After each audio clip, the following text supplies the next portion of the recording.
All right, I've started the recording. You didn't say I'm going to start the recording. I just said it.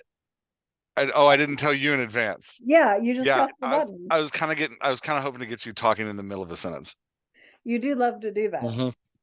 But you weren't talking. You were just looking at the camera. So I just Well, hit start. I wasn't actually looking at the camera. I was looking at this list of questions. We have 1,000 questions I tonight. know. Thank you, community. Buckle up, Fantastic. community. There's 1,000 questions. And it There's takes not a Chris thousand. and me like There, 25 there's minutes to start the questions. there's 21 questions. So here's what we're gonna do tonight. Um, I'm gonna we're gonna answer the first three questions just to get us warmed up. We're both gonna answer them. And then we're gonna play a Wait, game. are you talking about the first three under life questions or the Yes. first three The under first writing three under life questions? questions. Oh, I First three thought under, you were talking yeah. about the first three under. Oh, goodness. Oh, we're Okay. such professional podcasters. We should have gotten this all figured out before we came on. So Well, we're we gonna did answer the talk first about it. three I under just life wasn't questions. listening. Story of my life. No, I'm just kidding. We're Hey, I'm picking the hardest questions for you. yeah, so we are gonna answer the first three life questions together, and then my kids chant shot whenever they like make fun of each other, and I don't think they know that it actually refers to alcohol. So we're gonna answer the first three questions, both of us, and then we're going to each take turns picking questions for the other person. Okay. I Okay. moved the first writing question into the life questions because it's actually more of a life question. And I want to hear your answer to it, but I don't want to use one of my pick answers for it. So we're both going to answer four. That's hysterical. You're like, I really want to hear what you have to say about this, but I am not going to waste one of my vengeance picks for No, it. no, absolutely not. All right, let's get going. Question number one. Favorite read or watch? I should call this question pre-question number one. Pre-question one. All right. Favorite read or watch? This is so easy. Oh, nice. Oh, new season of Ted Lasso came out. I've heard it's amazing. I have already watched both of the first two episodes twice. I It have is often considered getting Apple TV so just to good. watch Ted Lasso. Oh, totally, Yeah. totally worth it. If anyone in the Dialogue Doctor community would like to talk about Ted Lasso, please let me know because other than my spouse, no one I know is watching season 3, and I have so much to say. That's hysterical. So that Um, might be my next solo episode is Laura talks about Laura, the Ted 5 Lasso. things Laura loves about Ted Lasso. That's a good episode, actually. You should do that. The 500 The things 500 that things. Laura loves Yeah. about Ted Lasso. Well, episodes only go an hour and a half, so And the first 100 of them are Roy Kent. I mean, I'll have to take your word for it. I don't even know who that I is. know. See, and Um, this is the problem. that's why it would be a solo episode because I'd just spend the whole time being like, I'll have to take your word for it. I don't even know what that is. I do like the theme song. It's by Mumford and Sons. Oh, yeah. Mhm. I guess there's a theme song. Yeah, that's the only Yeah. part of the show I know. I have to Um, skip it because I have to get to the next scene faster. I mean, that's the mark of a good show. I'm still doing my weird thing where there's a podcast called Blank Check that takes directors and goes through every movie they've made in sequential order. And being the weird nerd that I am, it's not enough for me just to enjoy the podcast. I also have to do a deep dive on each director with reading multiple books and everything I can find online about them, and then watching every movie before I listen to every podcast, because that's just how I have to do things. I feel like that is very on brand for you. It is very on brand for me. So obsessed much. It's so they are doing Danny Boyle right now, which I'm really enjoying because I have never watched any Danny Boyle movies. So I'm shocked and surprised that I don't know who that's that not is. true. I have watched Slumdog Millionaire, which is coming up, but he did Train Spotting, which I had never seen. He did one called Millions, which I had never seen. He did 28 Days Later, which is a zombie movie I had never seen. Seen that. Yeah, I've I mean, it never has seen it. zombies in it. Like, Yeah. of course I've seen it. And the one that they did this week or last weekend was Sunshine, which I think may be my favorite sci-fi movie of all time. Hmm. It is a just wonderfully crafted characterization movie. Chris Evans is in it, and he is not Captain America in the movie. It was pre-Captain America, but he's really great. The guy, I can't never remember his name, but he plays the lead in Peaky Blinders. I can feel Tom screaming at me from the frozen north. But yeah, he plays the lead in Peaky Blinders, and he's incredible. Killian something. He's incredible. And they're all every Michelle Yao, is that her name? She just won the Oscar for Everything All at Once. Um, she's in it, and it is just a fantastic movie. I was shocked. It came out like, you know, early 2000s, and I'd never engaged with it. It was really, really good. And it's Uh, just called Sunshine. it's just called Sunshine, Hmm. and it's great. It's interesting. Danny Boyle does narration in his movies, which is a fascinating thing where the lead character narrates a lot. And I'm growing used to it. At first it really bothered me, but I'm adjusting. Um, okay, dogs or cats? Hmm. I'll go for dogs. I don't even have to think about it. So I used to be a dogs only person until I married someone who had a cat. And is a hardcore cats person. Oh, oh, Yeah, only cats. only Though cats. surprisingly loves little dogs. We'll be like walking down the street or driving down the street, and all of a sudden it'll be like, "Whoa, look at that little dog! I Look at didn't that know that little dog!" about him. That's fascinating. Yes. He can have mine. Except that our cat would eat it alive. Oh yeah. Yeah. Yeah. So yeah, I would say, and I would not say all dogs. I would say my dog. Okay.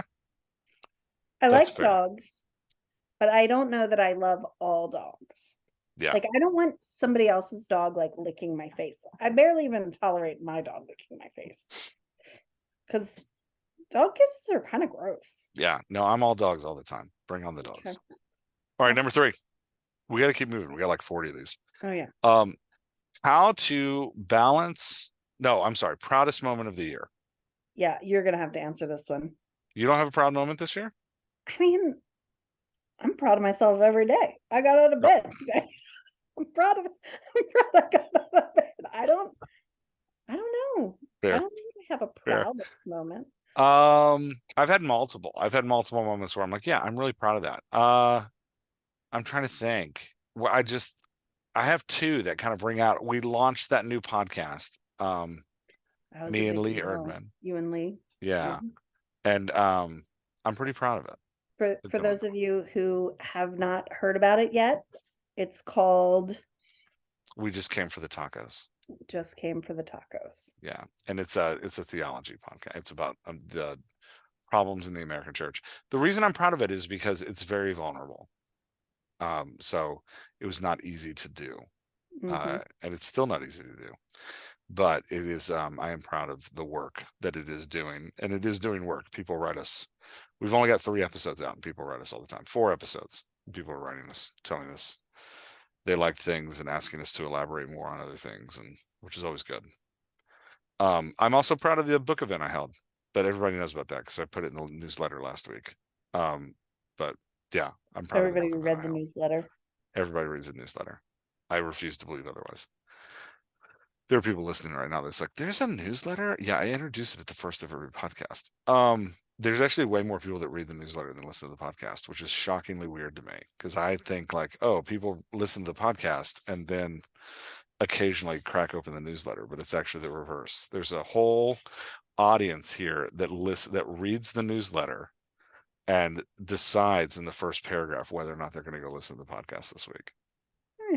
Yeah, it's an interesting thing. I still have not gotten on the podcast bandwagon. Oh, I love it all Like I day. really like want to. I can't make that happen. I did just massively cut down. Yeah, But I because went. weren't you listening to like 100 of them? I had. Well, I had already cut down. I was subscribed. and then I was like picking the episodes I wanted to listen Mhm. to. I cut my subscriptions down to like 25 earlier this year, and then I just now cut them down to like 8. Um, Oh, good for you. yeah, and I'll go look for episodes, but I was finding I was just scrolling through a lot, and I was like, I'm actually missing things that I want to hear. So Mm, I cut way down. I will go listen to like one-offs and stuff though. Like if an episode comes up, I'm like, oh, I know so and so's in this episode. I'll go listen to it. nice. Yeah. Um, okay. All right. Next question. Do you Mhm. want to list the pros? Okay, next question. Um, how to bounce slash acclimate back into writing when life has kicked you in the nuts, death, fire, divorce, etc. So I can start on this one since I absconded from proudest moment. Um, this past year has been really hard for me. I did great the first 2 years of the pandemic. And then after that, it was like, could not find a motivation to move forward. Um, so I think I would say that in order to bounce back or acclimate, my 2 things were to give myself grace or slack and just be proud of whatever I did, right? Like if I read 1 page to edit or if I read an entire chapter to edit, didn't matter. I that was enough. And the other thing that really helped me was to be accountable to other people to make sure that I was creating deadlines with them. Those are So it both was good. like, you know, I need to have this done by such and such a time because if it was just left opened, it was really hard to find the motivation. So that kind of just do it and then celebrate anything that you do Yeah. because when you when you're in that place of just we'll say darkness, any kind of light is something to celebrate. Hello, So, darkness, my old friend. Um, yeah, no, that's a great answer. I think I would just say I can take a little bit different bent on it because I liked your answer and I think it's excellent advice. I can tell you what I do because there are moments where I'll find like, well, like January was a pretty horrific month for us. My wife was diagnosed with a very intense degenerative genetic disease, and my daughter was a whistleblower on her abusive coach in her high school basketball team. That was really stressful. She got dumped in the middle of that, which also really stunk. We just had a lot going on. So, and I've lost 2 parents, both in-laws in the last 2 years. Both of those were hard, and they both had rapid degeneration of like weird diseases that were like, oh, we didn't even know this was a thing, but it is eating our parents alive.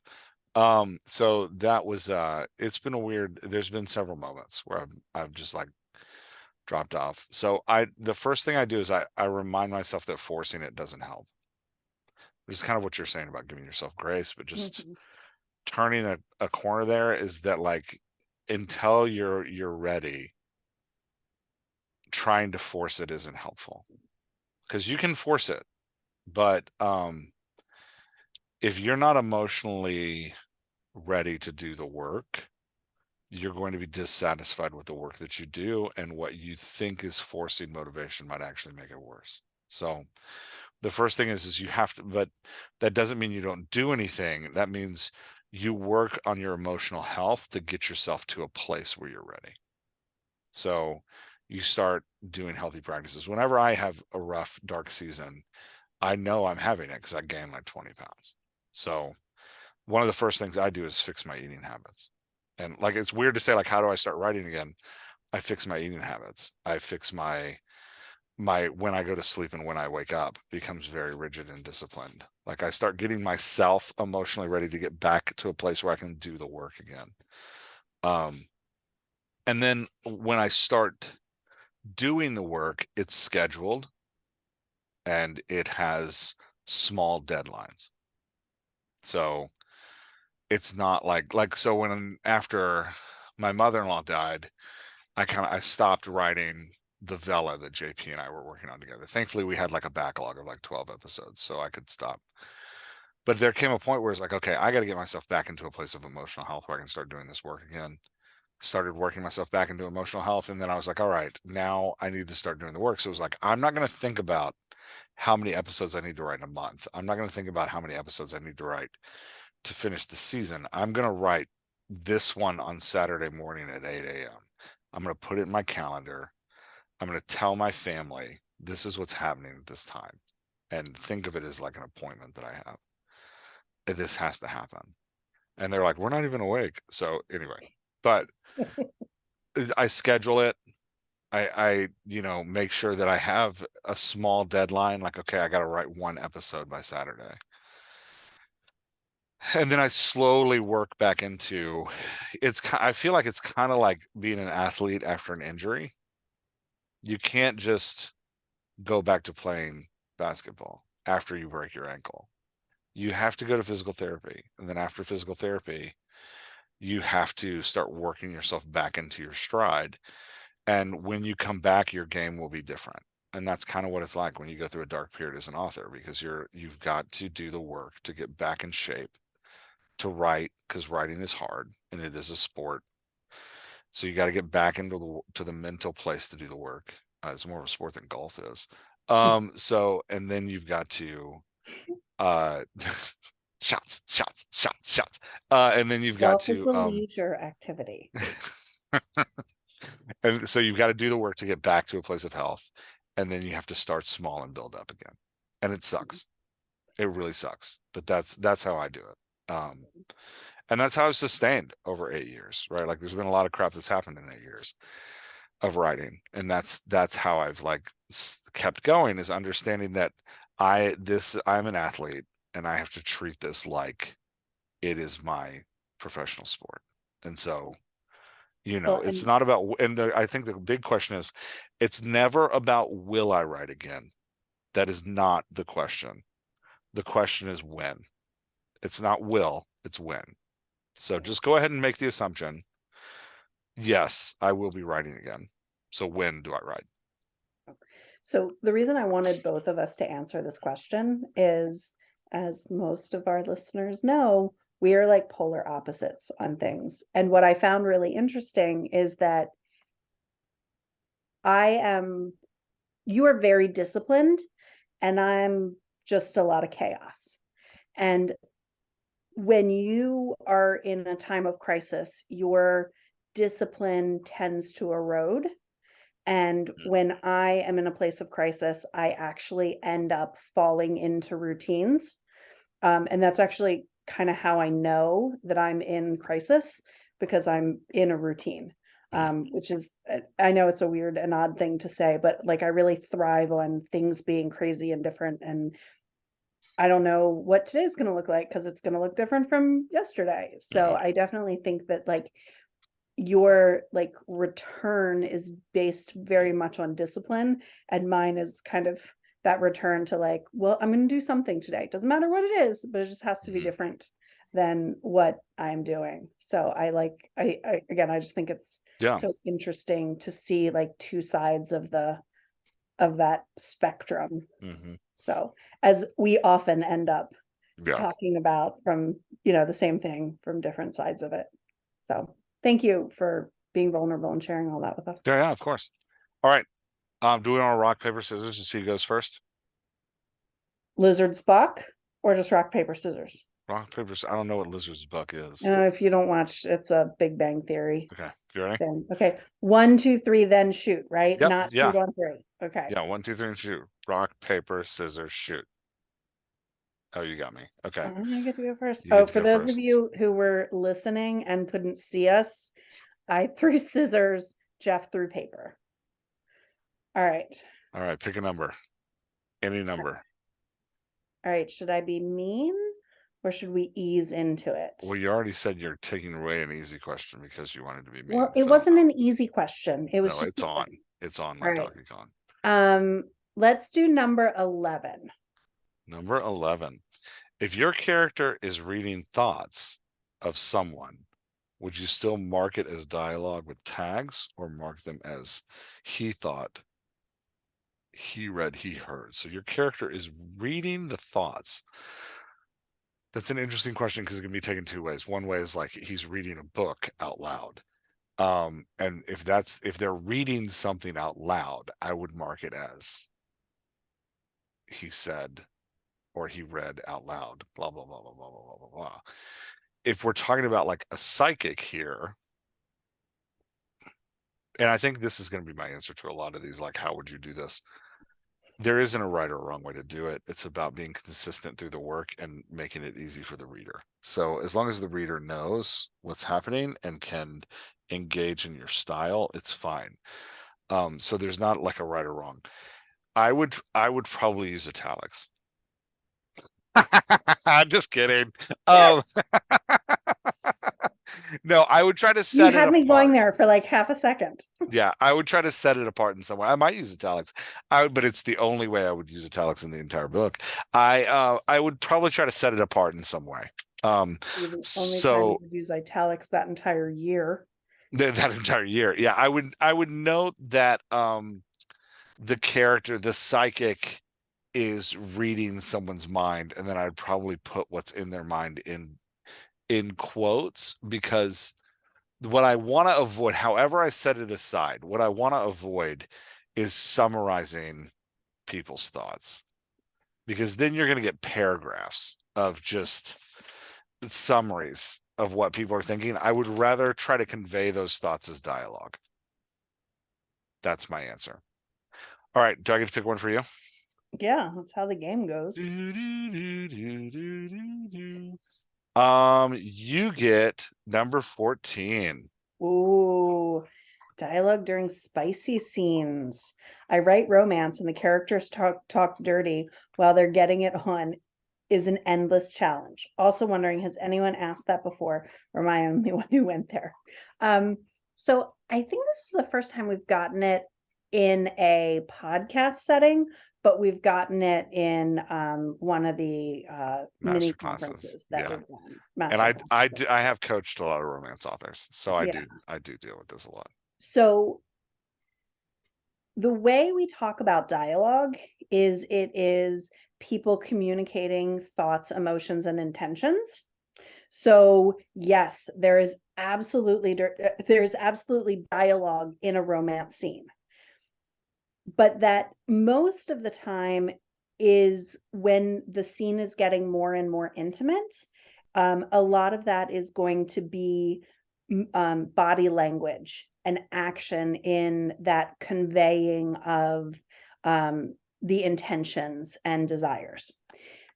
Including dirty talk in that just becomes part of it, especially if it is consistent with your characters. So if you have a character who is sultry and they're going to use language that matches their personality, yes, absolutely. Let those words be part of the scene, but don't force them. So it should be part of the exchange. So if it's he's brushing back her hair and they're biting a lip and then he's whispering in their ear, right? Like all of those things have to play a role and it becomes like a dance. So yes, Good include answer. it.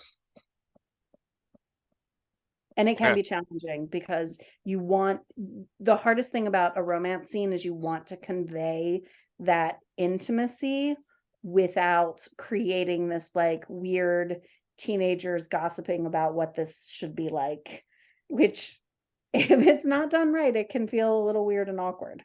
And now, if that's what you're Which going is for in sometimes your scene, hysterical. right? Like Yeah. if you're going for that, lean into it. Yeah. Go all the way. No pun intended. Oh, puns all intended. All right. I am going to give you number 17 Number 17. Okay. because Yeah, I'm up for this one. good. This is a long question, so just be prepared. Ever since I finished reading Simon Winchester's The Meaning of Everything, the story of the Oxford English Dictionary, I had a crazy idea to somehow replicate the process used to build and publish the Oxford English Dictionary to create a book that contains the proverbs of dying generations. There are so many fantastic and wise people in the world, but their words of wisdom, hope, and insights will never be shared. never written or published, and future generations, I believe, will suffer.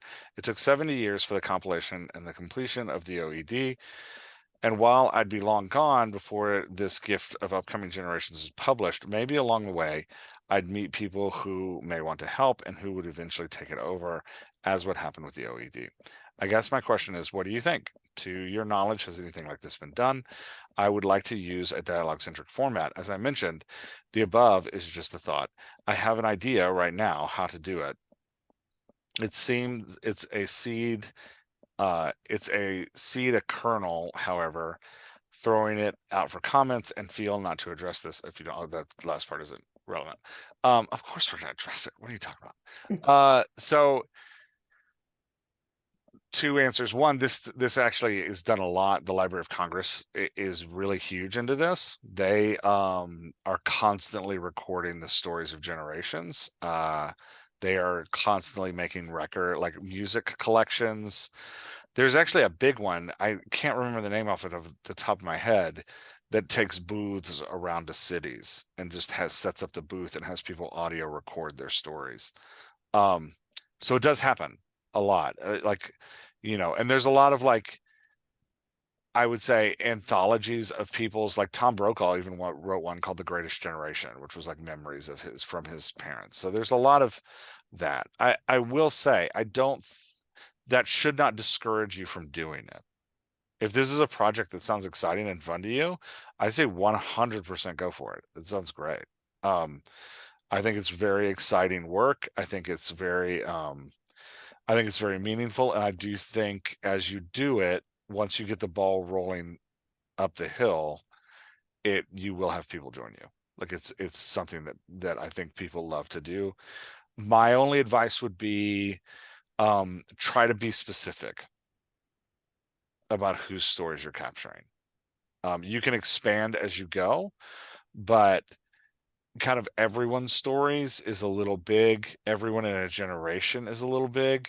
Look for a place to start. People from this area, from this time period, right? Like, or people who have had this experience, or like I've seen a lot of these books that are like the memories of World War II survivors, or I had a friend who wrote a book about that were like the memories of Ukrainians who survived World War II and like experienced World War II in Ukraine. Like, so I think it's a very valuable project, but I think the more specific you get with who you're recording, the easier it is for you to do, and the more likely you are to get participants, right? Like, if participants know why they're being engaged to tell their story, they're going to be more likely to share with you. Yeah, that's my answer. That All is right, a great answer. boom, nailed it. Damn. Which one do I not want to answer next? Oh, number 10. Ooh, how do you display text messages in the story? Do you write out smiles or emoji or show it? So this is 100% author choice. I have worked with people and have read books where text messages show up in a different format, where they're like all in caps in the middle of the screen. I've read where they're just included in quotes because somebody's reading them out loud. It really becomes personal preference. However, you could even put them in italics if you wanted to. No, that's forbidden. No, it's my question. I can say whatever I want. Sorry, I'll be In quiet. fact, I'm going to say everything from here on out, everything is done in italics. No, whatever you choose to do, be consistent. If you're always using pictures, always use pictures, with one exception. Your text messages have to be written in the voice of the person who is writing them. So a child's text messages are going to look very different than a middle-aged person's text messages, which are going to look very different than an older person's text messages, right? Be consistent with the voice of your character. So it might be that some of your characters, you're going to use that emoji. Some of them, you're going to use the emoticons, right? Like, just be consistent with your characters. Nice answer. And use italics as often as you want to. Yeah, I don't actually care. Nice answer. Good work. Thank you. Oh, now I have to pick one for you. Yeah. Okay, here's one. I'll give you a fun one. Okay. Number one. Ooh, favorite villain in print, Ooh, do not want media, this. or audio? Yes. Oh, I got to do all three. Well, that was I expanded that See, question. if you expand the question, Stupid way. I should have kept that crap to myself. Um, I mean, film is easy. The Joker, Heath Ledger's Joker in The Dark Knight is it's the greatest villain performance of all time. It's amazing. It's so intricate and amazing, and I really like it. In print, I am a big, and this is gonna sound weird. I really like Iago and Othello. Uh, I like I like the villain with no physical power, and I know Othello's problematic. I know. I like the villain with no physical power using just manipulation to get his stuff done. I'm a big fan of it. And I haven't talked about this much, but I am a big fan of Shakespeare. So I like Othello. I don't know that I have another audio one. I think that's it. I just have video and yeah, that's fair. yeah, Good job. yeah. Those are my two. Okay, let me pick a fun one for you. Um, I'll give you a good one. Number 6. Descent into madness. Tips to convey it well. Okay, so if your character is descending into madness, um, Use if italics. yeah, obviously. Okay, so the first thing is you have to read Edgar Allan Poe's Telltale Heart. Oh Best God, descent into madness of all time, of all time. right? Like, I kind of feel like Poe was maybe writing his own story there. Mm-hmm. Maybe not the heart itself as a literal, but like his descent into madness. Yeah. I mean, maybe, maybe not. But um so I mean that's like the picture of the descent. Um and what I love about it is it doesn't happen too fast and it doesn't happen too slow. There are stages to it. So first understand what the descent into madness looks like. Figure out how mad is mad and like where are the elements of crazy, because people who are mentally ill don't their delusions make sense to them. Again, A Beautiful Mind, another fantastic example of this descent into madness. He wasn't seeing everything, he was seeing a very specific delusion. I guess it's a hallucination if you see it, right? So understand where your character is going and how their voice is going to modulate as it happens. Make their story believable to them, even if it looks like to the outside world that it's like anybody who thinks that is obviously crazy. It makes sense to the person who is going crazy or who is having a mental breakdown, right? So there has to be a thread to it. It can't just be they're screaming at chairs and they're throwing things. There has to be a reason that the chair is being screamed at or something is being thrown. That is going to create a sense of realism that is going to draw your reader in and captivate them. Because if you just make it pure, unadulterated crazy, it becomes funny and not enticing. Mm, nice answer. Yes. Good answer. You nailed that one. Yes. All right. Um, 15. I feel like 15 is a good one for you. Hmm. Are there guidelines around using a person's directs? Yeah, all these publishing questions are probably good ones for me. Are there guidelines around using a person's name in direct speech? I use my characters' names a lot. Oh, this one isn't a publishing question. I use my characters' names a lot, and my writing buddy has suggested that it's too much Wondering if there's some straightforward guidelines of when to use and when not to use. Yeah, sure. Good question. So names, using someone's name in a sentence provides weight to the sentence. So the question is like, what does using somebody's name do? So if I'm like, hey, what are you doing tomorrow? Or I'm like, hey, Laura, what are you doing tomorrow? Right? Like just putting the Laura in there doesn't just call attention to who I'm talking to, but it also adds weight to it. So let me give you another example, because that one's like identifying, can also be thought of as identifying who I'm talking to. Um, when I said to you that I didn't want chocolate cake, I meant it. I don't want chocolate cake. When I said to you I didn't want chocolate cake, I meant it. I don't want chocolate cake, Laura.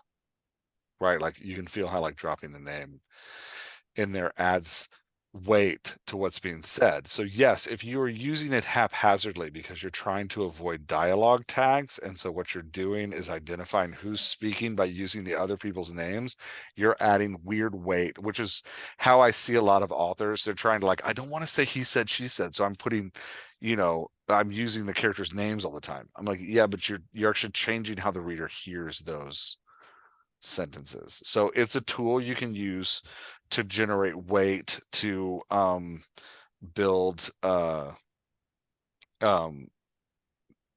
build intentionality into a character's dialogue.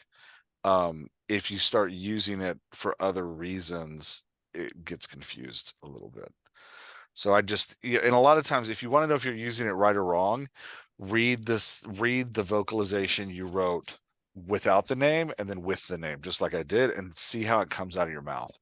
And you'll know like, oh yeah, that sounds weird. We rarely use people's names when we talk to them. So I would say that it also becomes a voice trait. There are It some can be. people who use names all the time. People who are trying to manipulate other people will often use other people's names a lot. Oops. People who have been trained in mental health care professions often use people's name as a way to build rapport. Customer service people often use names. So like think about who your character is as well. I know Yeah. it was your question, sorry. No, that's all right. It's all All right, you have to do, for jumping on top of my for question, you have to do number three. number 3. Okay. Do you know the answer to number three? Because that's actually a technical question. I won't Yeah, give you number that was three. going to be an answer for a question for you. Yeah, I know number three, so I won't give you number three.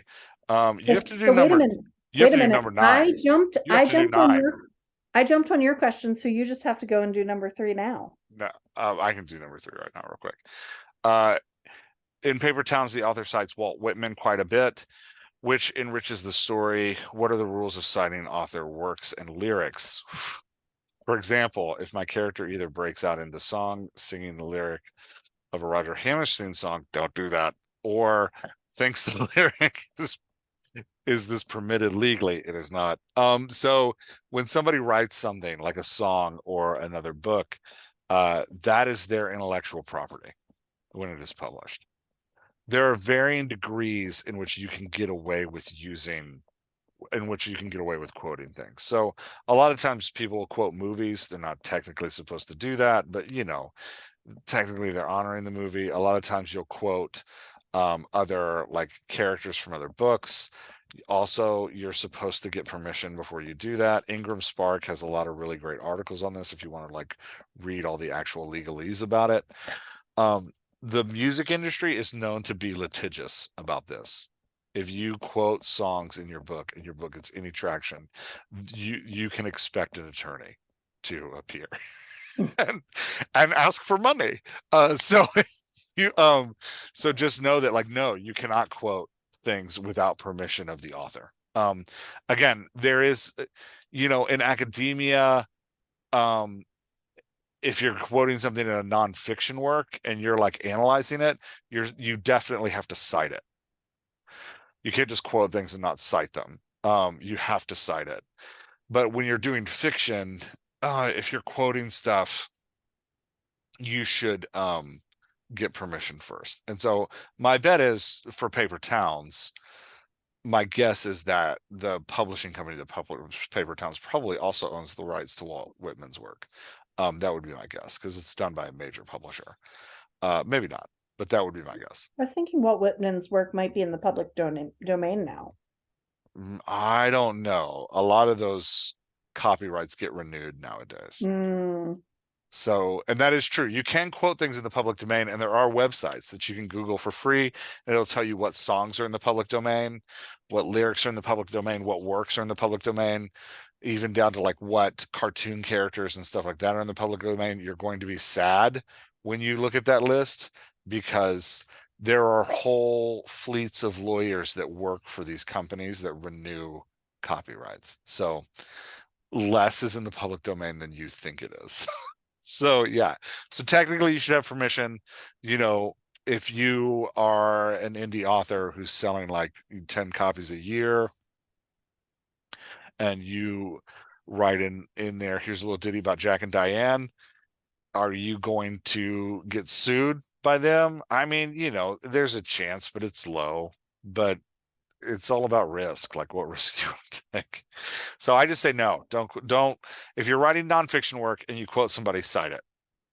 I remember Michael Crichton wrote a novel about eco-terrorists, and the eco-terrorists were constantly quoting real studies about the planet melting, which he was a climate change denier, which is a whole nother topic. But he had all these studies about climate change, and he quoted them in the bottom of his books. I think he also did it when he wrote a book about genetic manipulation and quoted studies, and like there'd be citations at the bottom, and that's him saying like, I'm citing this person's work, I'm using someone else's work.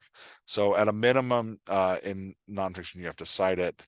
Ideally you'll get the person, if you're doing it in fiction though, you should get the person's permission. Yeah, it even goes to like the Bible.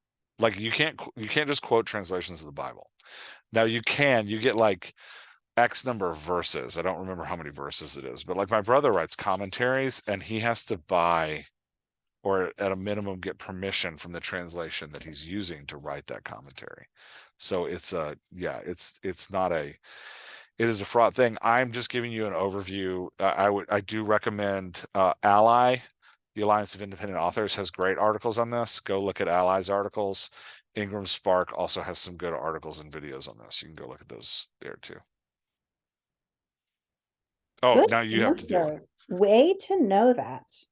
I mean, you know, I write books. Okay, you have to do 9 because you walked on my answer. We're going back to my vengeance. We get this question a lot. We get this question a lot, We and I get hate this question a answering lot. it. So you have to Yeah, answer it. it's a hard question. Can I pair it with 8? Yes, because the same person wrote both of them, although Okay. that's cheating. But yes, you may pair it with 8. Well, I think the answers go to both the same. Am Sorry. I not merciful? See, I'm citing Gladiator. Go ahead. So 8 is hints for writing dialogue when speakers aren't native English speakers without being obnoxious or patronizing, and hints for writing people of color. So the first thing is you need to ask yourself why you're creating the character you're creating. Are you creating a person of color or a non-native English speaker for representation because you want your book to be diverse? Not a good reason to include a person of color, because you want to be honoring to a culture by creating characters who are in your story in a way that's valuable, and you're not just painting a face on a character that is otherwise white, right?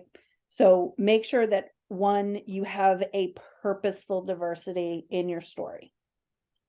2, you need to find representation as beta readers, and you need to compensate those beta readers. Do not expect the one minority person that you know to always be your beta reader and teach you all about their culture. Not okay. Doesn't matter what minority you are representing, not okay. The next thing that you need to do as you're creating a minority character or a non-English speaker is you need to understand how these people talk.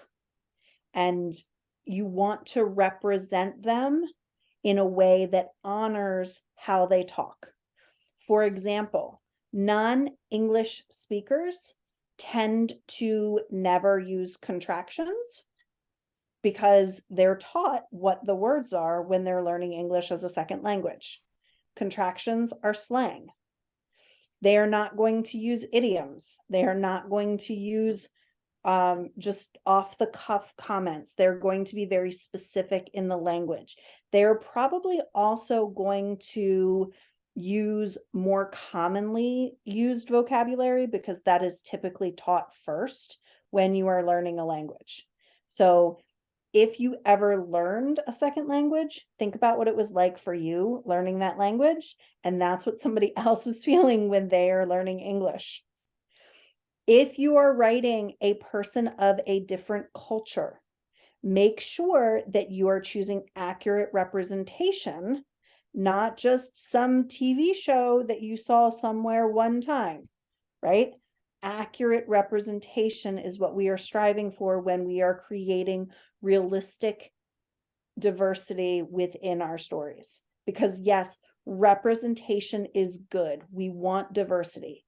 Representation for the sake of representation and doesn't honor the culture is bad. Don't do that. If you are not sure and you do not have a connection within the community that you are trying to represent, then you probably should not be writing that community, because people within that community can tell their own stories. And find a way to support someone in a different community and encourage them and help them if you have the privilege to write and maybe they don't. So those are my hints for writing people of color and non-English speakers and other minorities in your representation. Good answers. I'm Thank glad you. I didn't have to answer this. Yeah, I feel like you always draw the short straw on that one. So I feel like I just said everything that you always say, but I get to take credit for it this time. It's all yours. All credit and blame goes to Laura. I mean, if you're gonna send a nasty, you can send it to me. I'm okay with that. You can send it to Laura at Jeff's email address. All right. Or you can leave a comment because Laura doesn't know how to read Yeah, this. because I read this. All right, you gotta give me a number. Oh, right. Okay. Oh, how about number 4? Why don't you take number 4? Number 4. I haven't read this one yet. How do you write dialogue outside? Oh, okay. How You do you do write this all dialogue the time. outside of your natural voice? I mean, you listen to the dialogue doctor. That's how you do it. For example, in real life arguments, I'm concise and focused on a solution. I didn't mean that. It's snarky. I was just teasing. A little humble It, brag there. it came off as mean. Um, I don't think it did. I wouldn't, mean was not the word I was going to use okay. for it. Oh, sorry. I It think came that was off as mean from my character voice. How do you, it's about as mean as Jeff gets. How do you write dialogue outside of your natural voice? For example, in real life arguments, I'm concise and focused on solutions. I tend to get to the point quickly, where when this bleeds into all of my characters, dialogue becomes quick, short, lacks personalization. Yep, that is called monomouth. Essentially, I'm where all of your characters sound like you. Essentially, I'm asking, how do you extricate your own voice from your characters? Okay, so we're gonna do. First of all, sorry, before you answer this, um, high praise to the person who wrote this question, because extricate Nice in word. this Yeah. concept, Well in done. Yeah. context, way to Good go, word. question Good writer. word. Yeah, Um, sorry. yeah, no, we're gonna do the 10-second overview, and then I'm gonna tell you that there are a ton of episodes we've already done on this where I rant for like an hour and a half about how to do this. So Voice is an expression of the character's personality. So know the character's personality first. Voice is going to come from there. Voice is a combination of 5 elements: the vocabulary the character uses, the topics the character speaks, the body language that aligns with the character's personality, the cadence the character uses, which is the structure of the sentence the character uses, the pacing the character uses, which is in a conversation of 3 or more characters. How often does that character enter into the conversation? So plotting out, or at least considering how the voice is an expression of your character's personality will help you drift away from monomouth, because you're not just haphazardly writing characters, you're expressing personality. If you're a plotter, you can do this before you write. If you fall more in the pantser mode, write and then ask yourself, how do I want these people to sound? And you'll have to fix it in your editing.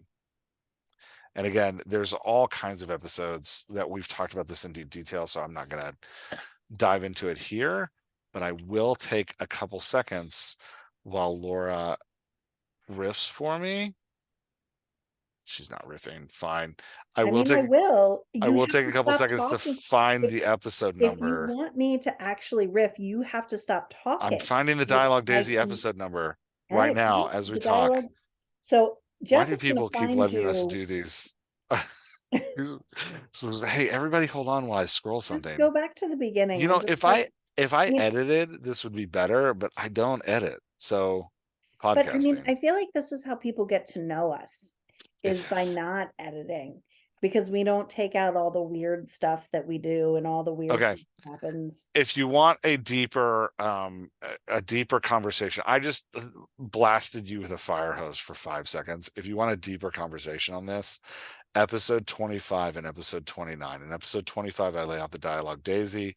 In episode 29, I talk about modulating voices. So that won't just tell you how to create a voice, it will also talk to you about what it means to modulate a voice in changing emotional context. So but yeah, in essence, voice comes out of personality. Use your tools to create a voice that matches, that communicates what your character's personality is.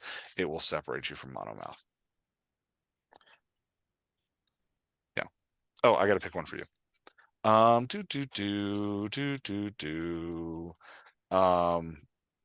oh, There aren't 12. many, there aren't You have very to many do left. 12. Oh, I'll do 12. I don't want to do At 12. what point do you stop following the grammar rules of writing and say how a person would talk? How It's a much nice. do you I say? should clarify what I said. It's not that it's a bad question. It's just that, like, I don't. It's gray. All right, go ahead. Sorry. It's not great. I The know it's answer not is gray. on page 1. Immediately. Immediately. So here's the thing Toss it about. out. Toss it out. Yeah. So grammar rules are actually, we teach it as part of cadence, the structure that someone uses. So there are people who I work with, I will not name names on, but do not use semicolons. I personally use semicolons all the time. I use semicolons when I talk. I've probably used 5 semicolons in this sentence alone, right? So the rules of grammar were created to help everybody understand language more easily.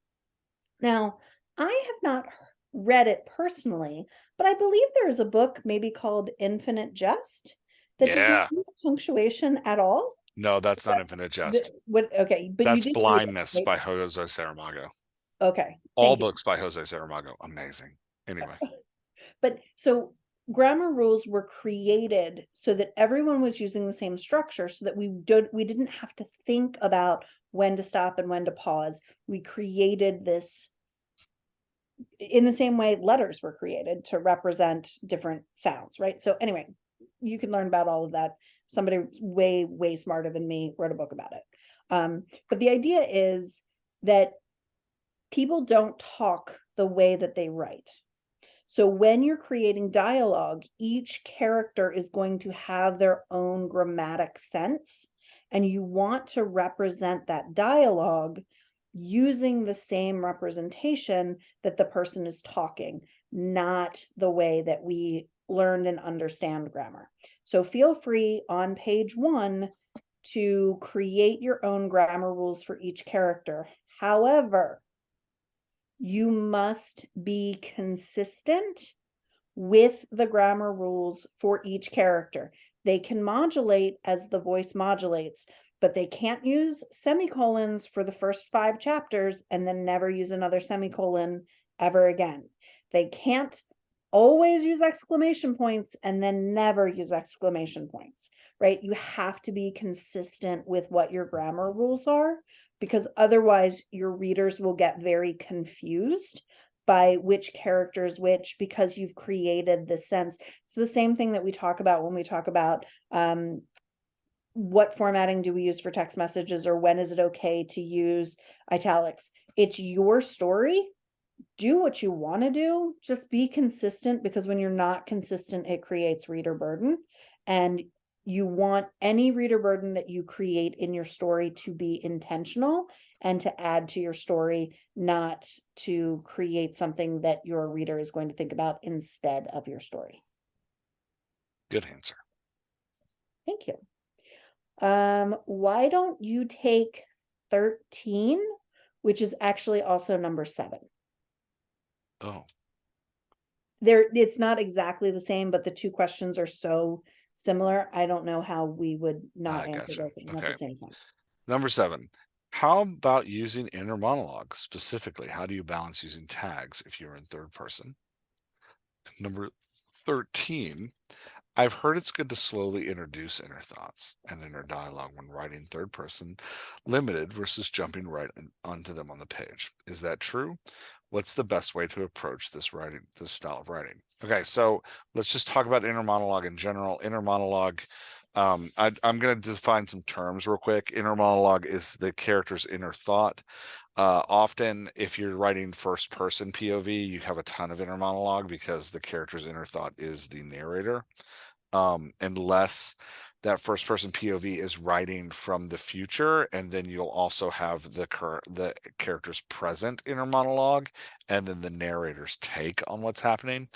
So I'm saying that to say this gets complicated. If you're writing third person and you have inner thoughts, usually that third person inner thought is coming from the perspective, like from the POV character. So the character who's in POV, we're getting some insight into how they think, but that is also, like Laura said before, rules are to keep us on a common page and create like expectations, and then we break them all the time, and the key is to not break them in a way that drives the reader insane, like James Joyce. So you can so I'm saying all that, like defining those terms to be like, so how do you balance using tags if you're in third person?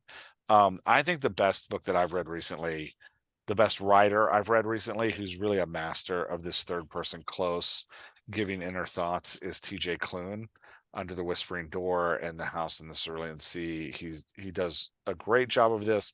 A lot of times he uses a more prose format than a dialogue format, where he's kind of summarizing for you what the character is thinking.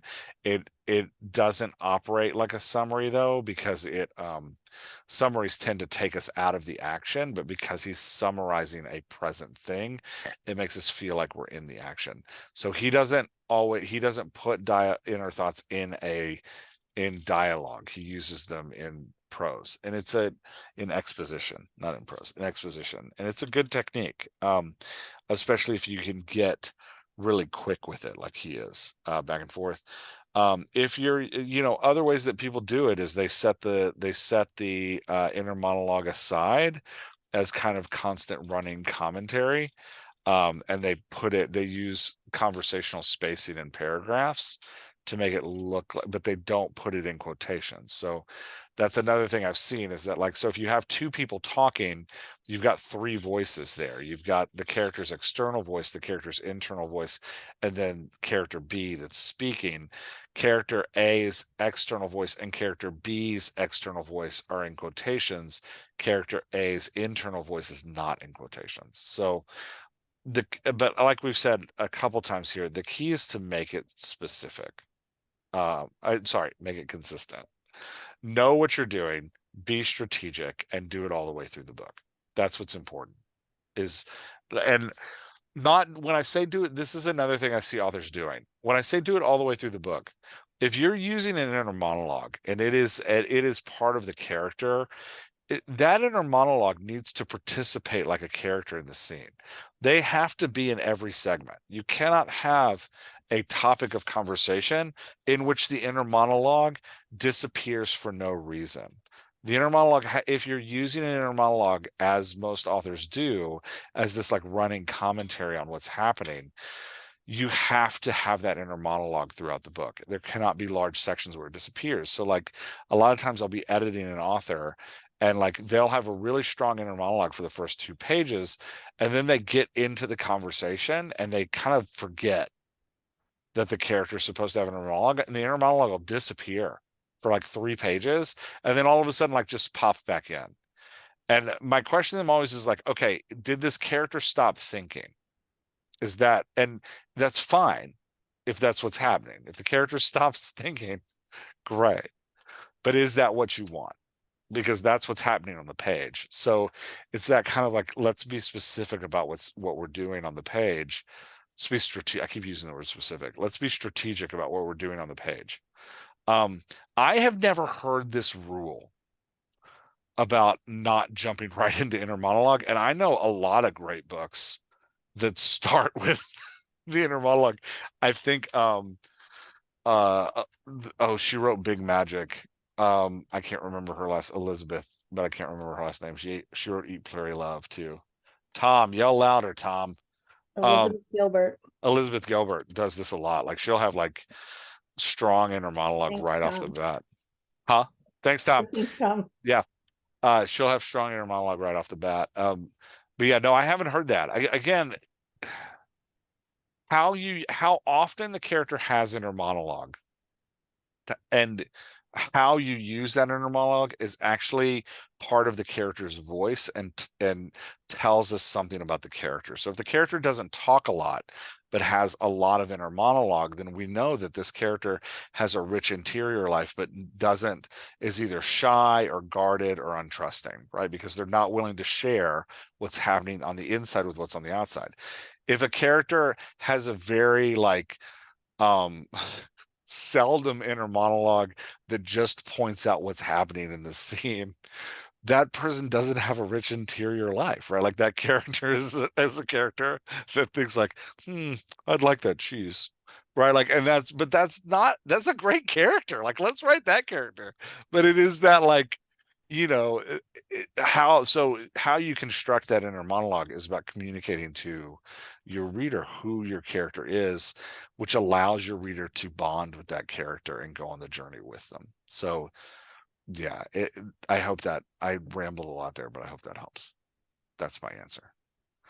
And I love what's it. the best way to approach this style of writing? There is no best way. There is like, what is the art that you have tools.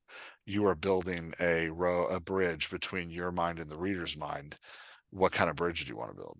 And that's the question. And so just, you know, be consistent so that the bridge actually holds up and the reader doesn't try to walk across it to get through your story and then falls and dies a sad death on the floor. I don't know. That metaphor got You away from have me. to, okay, I'm cutting you off now. You gotta move on. You're Okay. either gonna get another question so you can continue rambling about something else. My inner monologue is just rolling in all different I places. know your inner monologue has now switched to Oh, external monologue. yeah, external monologue. Okay, you have to do question number 5. Number 5, context, how to convey it well. 2 words, body language. That's it. That's my whole This answer. answer's done. What about subtext? So it may not be subtext in conversation. It may Wait, be you can ask a follow-up oh, question. while I'm defending the questioner. It I may be was no, I no, subtext I was in okay, go ahead. plot. It may be subtext in plot. Oh no, I was thinking, okay, I mean that's fine. No, and I'm gonna go further into it. I just Okay. wanted to lay it out there. Don't like my answer. Okay, so when I think of subtext, I think of it as somebody saying something that has a different meaning to it. I definitely want to hear what you mean about subtext in the plot in a minute, but just to kind of talk about subtext as it relates to a conversation. So oftentimes people will talk about one thing, but be using words about one thing, but actually talking about something completely different. Parents do this all the time in front of children. Teachers do it all the time in front of children, right? Like I we did all, it tonight at dinner. oh, well, now I want to know that story. It's not very exciting. Okay, well, never mind then. Have exciting stories, Jeff. Sorry. But this idea that like, or we can in a work setting, we can be talking about one particular meeting, about one particular person when we're really talking about an entire group of people or an entirely different project. And the way that we can do that in a story is by creating the body language, because when two people are sharing a secret, there's body language that's passed back and forth to share that secret. There are nods, there are eyebrow raises, there are leaning their heads forward, there are the knowing looks. Those are the kinds of things that you want to convey. There are long pauses in the dialogue itself. So this project, long pause, the rest of the sentence, right? Like we all know we're not talking about this project, or when we use the word they, right? Like oftentimes we're going to say they instead of pointing out somebody's exact name, right? They always leave work 15 minutes early, or some people leave work 15 minutes early and never get punished for it, right? Like whatever it is that we're doing and we're talking about, it's in the body language and a little bit in the cadence of what they're saying. So that is Nice. how you convey subtext well. Now, will you expand on subtext of the plot? And by the way, I really loved this question. I was really hoping I would get it because the answer is so good. It's Body good. language, Body right? That language. was my subtext. Is I there's think more sometimes, to yeah, I think know. sometimes authors use subtext to mean theme Oh, outside of plot. well, see I that. think this, as you answered it, I think you answered what the author was asked, what the author was asking. Oh, well, see, that's because people smarter than me use words like subtext and theme. I just read and enjoy the story that I am reading. No, do you want me to answer something about theme No, and how to convey it well? no. Okay. I mean, if you want to, I mean, no, I don't think I'm smart enough for that. that's not true. All right, do number 16, Oh, number please. 16. You're gonna make me scroll. I can read it. No, I got it. Okay, yeah, Okay. you read it. All right. I was a little taken aback recently to hear a publisher pounce on a contemporary fiction MS as a not uncommon example of the author deliberately choosing to set their novel in a time that avoided grappling with unfamiliar technologies. It was said in a manner that suggested this earned the author a black mark in their considerations. Any comments or recommendations? Authors are the worst. No, I'm just kidding. The authors in this setting that are the worst, or is it the publisher that is the Well, worst? I was agreeing with the publisher that authors are the worst. Um, Oh, so why sorry, I would didn't somebody write? understand. Let's talk first because this is a fun game. Your subtext was not clear to My me. subtext was unclear. Well, I didn't have a lot of body language. Um, See? Sorry, listeners. We've uh, reached that point. we've hit that point of the night. Um, okay, so let's talk about why we wouldn't use technology. A lot of times in a thriller, like a lot of thrillers can be solved by a cell phone. So like, oh no, I'm being chased by the assassin. Hey, can somebody come and get me? Like, it's just like, oh no, my car broke down on the side of the road. And there's a mysterious man that's pulled up next to me. Hey, mom, can you just come and pick me up? My car broke down and there's a weird dude here and I don't like it. Like, so a lot of like tension. OnStar, can you please On send star, help? yeah, can you please send help? Lock the doors and stay in the car, ma'am. Help is on the way. So like there's a lot of things that technology can like relieve tension around. And like a lot of a lot of ways to tell stories or like I'll say like I don't write guns in thrillers because if somebody has a gun, a lot of times the fights aren't any fun.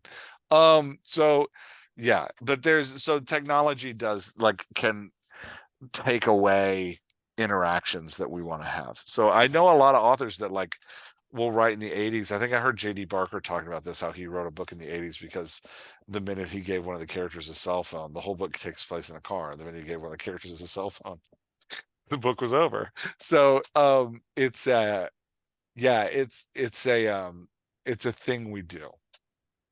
Um I don't have a I think it's great. I don't have a problem with it. I think talking about publishers' relationship with authors. Publishers are people who, and I'm going to be empathetic toward them for a minute. Publishers are people who have difficult jobs in a difficult market, right? They live in a constantly changing world. Most of them that I have met and know went into publishing because they loved books and they loved the institution that produced those books, or they at least respected the institution that produced those books.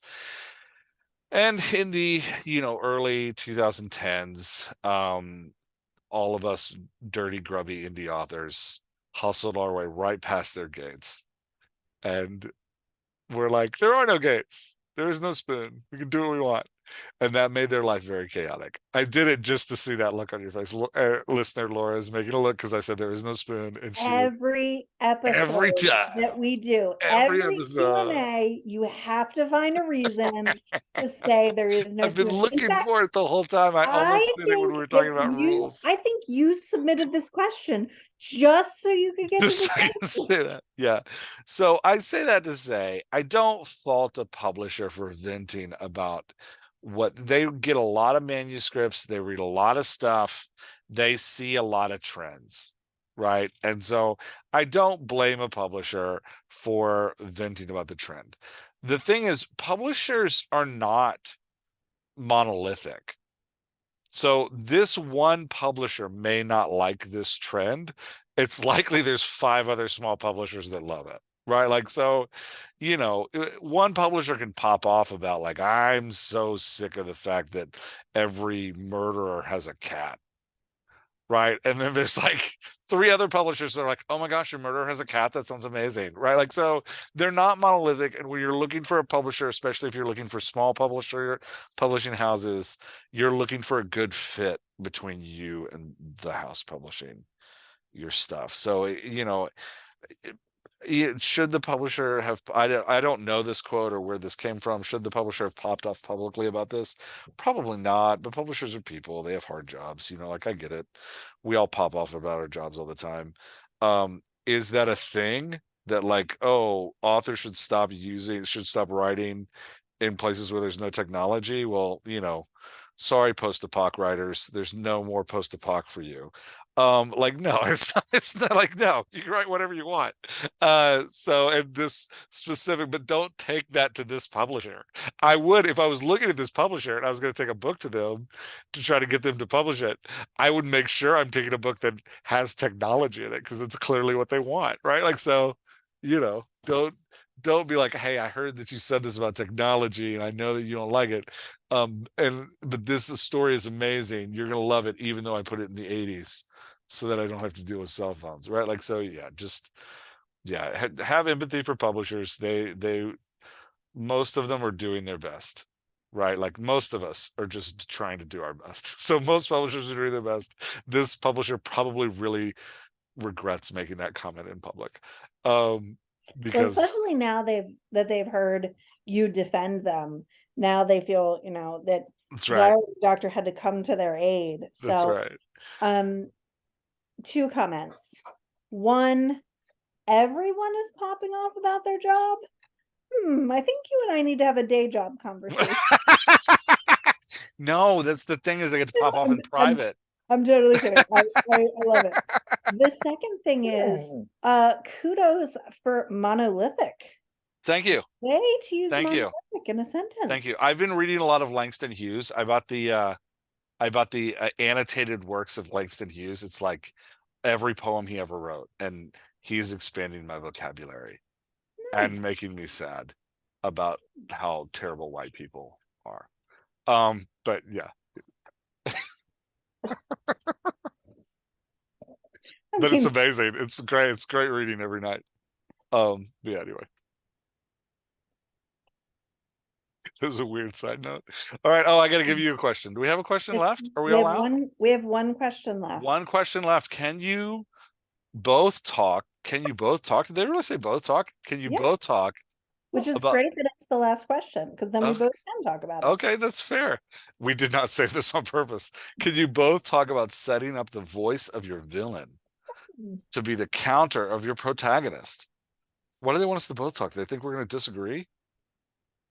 I I think it was just the way they chose to phrase. I think this is their words. This is how they phrase the question. Am I being judgmental? No, I Sorry, think you're Scott. dissecting it. My dog really wants to be on this podcast, but Yeah. really does not want to jump up on the couch with me. Hi, Can you Daisy. hear her? Yeah, I can hear her. Doesn't bother me though. Are you being bad? Don't be bad. Oh, she's a good girl. People want to see you. Come up here and snuggle. If Jason opened the door right now, she'd jump right up on the couch and lay down next to me. Nice. He comes in, Got to she's, claim that spot. yep, Can't let him have it. yep. Yep. Okay, so if Daisy will let me talk, um, when you are setting up your villain's voice, now when we're talking about villain here, we're going to talk about the villain as the antagonist. Yes, the bad We guy. also do a really great masterclass on this, just in case anyone is interested in that. I don't know when we have it scheduled, though. We'll figure all that I out don't later. know. You're asking me Okay, future questions. so the thing about your protagonist and the villain, so you need them to be equals in a lot of ways. You cannot have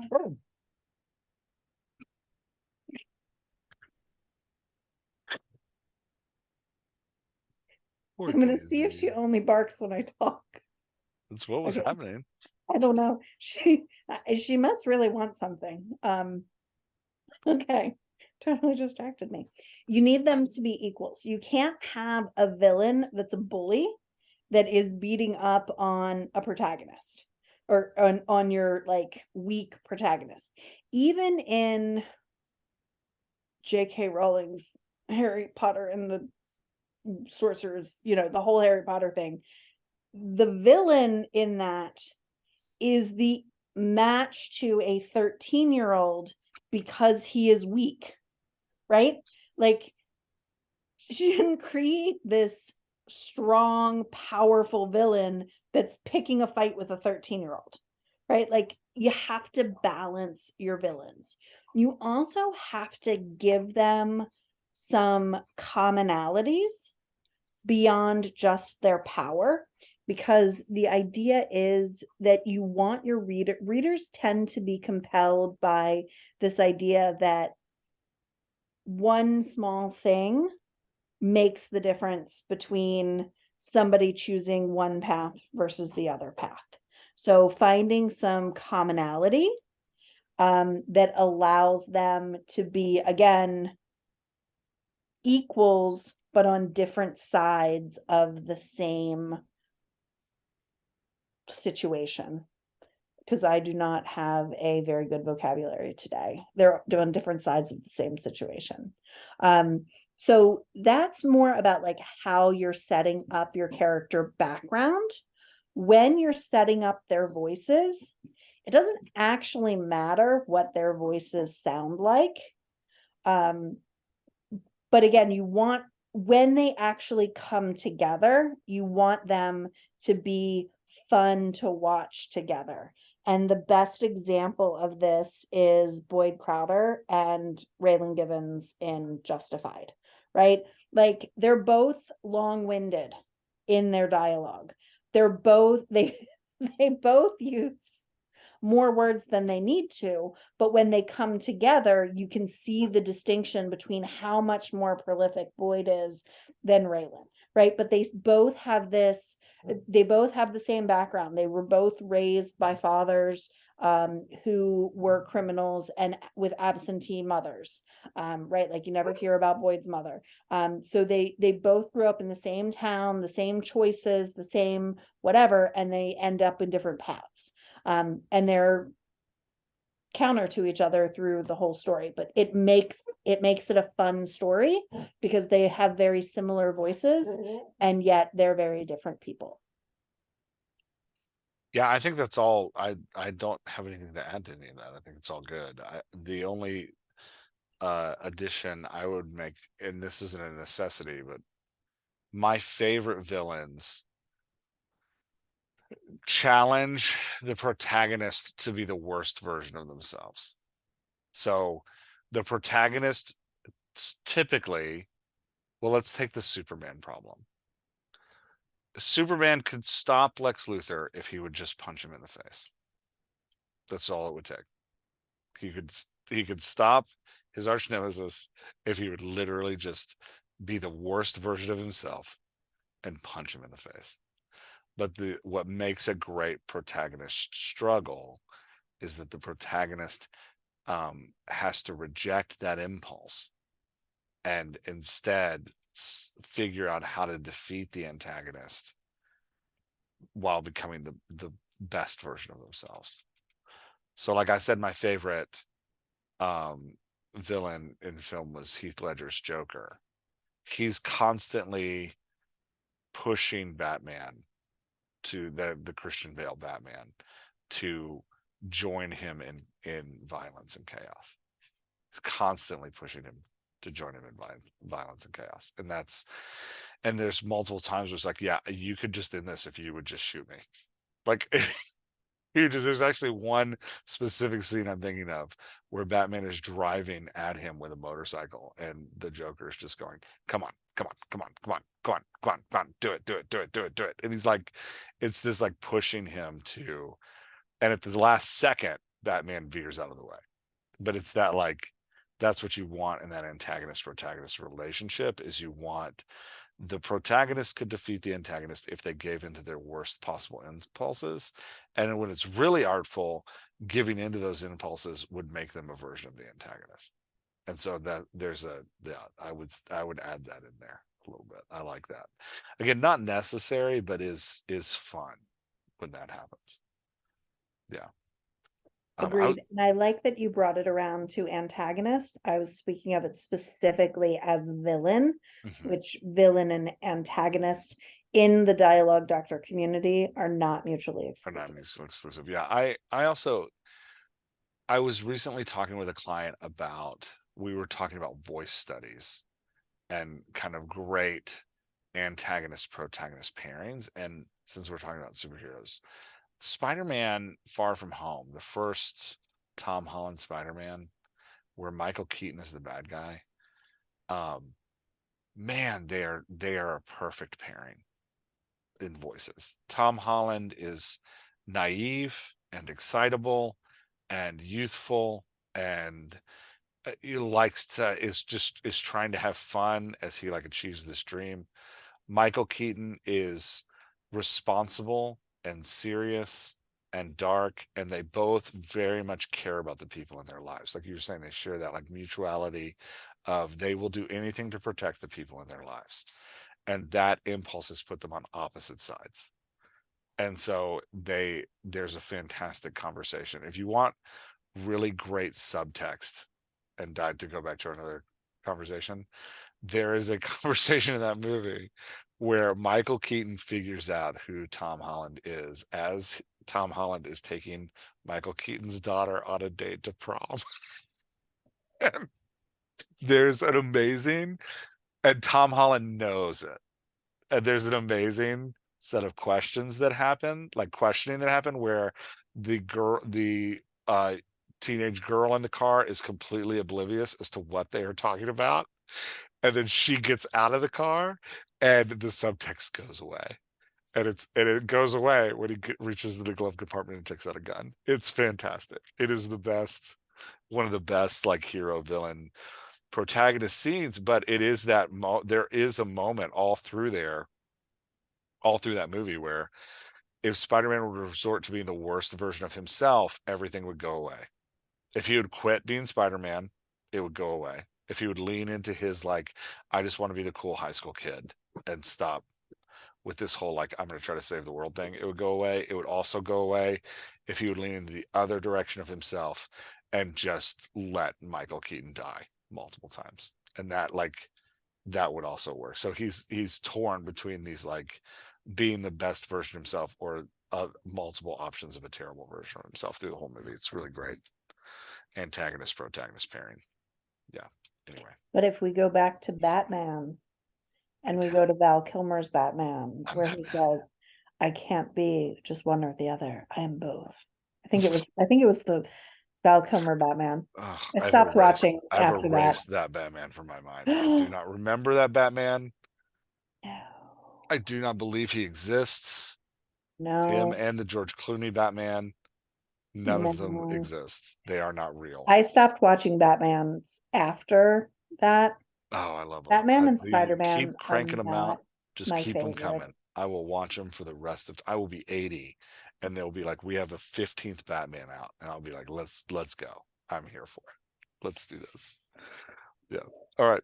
I think we're done. Anything else you want to That was say? all of them. Thank you, dialoguers, for the fantastic questions. Yeah, and for non-dialoguers, I asked several people outside of the community for questions, and these came from, some of these, about half of these came from outside of our community, which is Thanks great. for people who were pretending to be part of the community or who are they were maybe not pretending, they are experiencing being a Yeah. dialoguer before committing to being a dialoguer. Oh, hey, look at you being hopeful there in the end. That's very nice. All right. Thanks, Laura. I'm going to turn the Okay. recording off. We can talk some more.